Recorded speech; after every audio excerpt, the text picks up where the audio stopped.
Hello, I'm Few Candy and I have a YouTube channel which mainly focuses on detailed City Skylines 1 and 2 content. And today I'm collaborating with Paradox Interactive to show you how you can transform your zoned industry areas from simple zoned grids into areas packed with character and realism.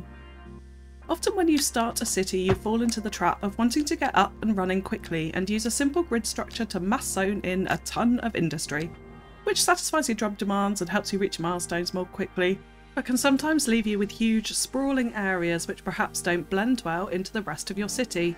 With more careful consideration of zoning sizes and placement, and integration of other forms of zoning and assets, you can be left with a much more cohesive city, packed with tons of personality. Industrial areas are in fact my personal favourite areas to build in-game, so get creative with them. My first tip in larger industrial areas is to slow down and try specifically zoning in smaller zoned areas around some of the larger 5x5 or 6x6 zones. The style of assets which spawn in can often look like extensions to the larger industrial zones, which leads to more realistic results over having a grid with all zones of the same size. Integrating car parks within these is also a great way to break up the cycle of zoning and of course provide necessary spaces for your citizens to park. After all, you don't want row after row of cars on the streets outside your factories.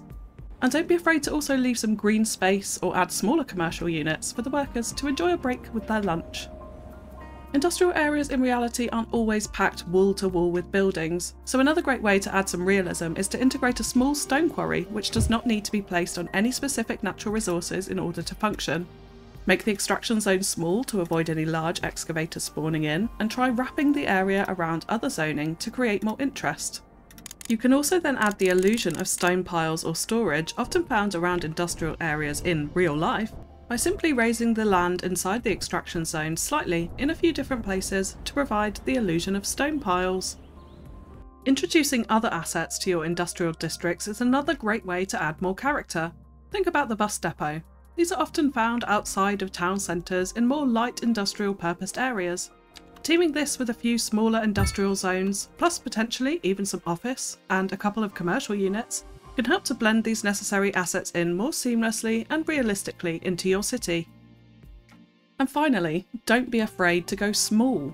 Industry doesn't have to be built in large areas, and it's actually often beneficial from a traffic management point of view to have several smaller areas spread throughout the city than fewer larger areas. Think about the size and purpose of the zones you are adding and how you might use these to create the illusion of something else. One 6x6 zoned industry building can often look like a small factory in itself, so why not turn this into a simple factory complex by adding a car park, some smaller, more warehouse style of zones, and perhaps even integrating a transformer station. Another benefit of having fewer industrial zones in one space is that the ground and air pollution negatives will be vastly reduced, allowing you to place them closer to residential areas or even upwind with a little distance, for greater integration into your city as a whole. So please don't put industry on the back burner whilst you create awesome downtown and suburban layouts. Take it slow, take your time zoning, and introduce other forms of zoning and assets to create more efficient and aesthetically pleasing industrial zones. There will be more inspirational tutorials from your favourite creators coming up very soon, so don't forget to subscribe to this channel for more great City Skylines content. But I've been Few Candy, and that's all from me for now. Bye bye!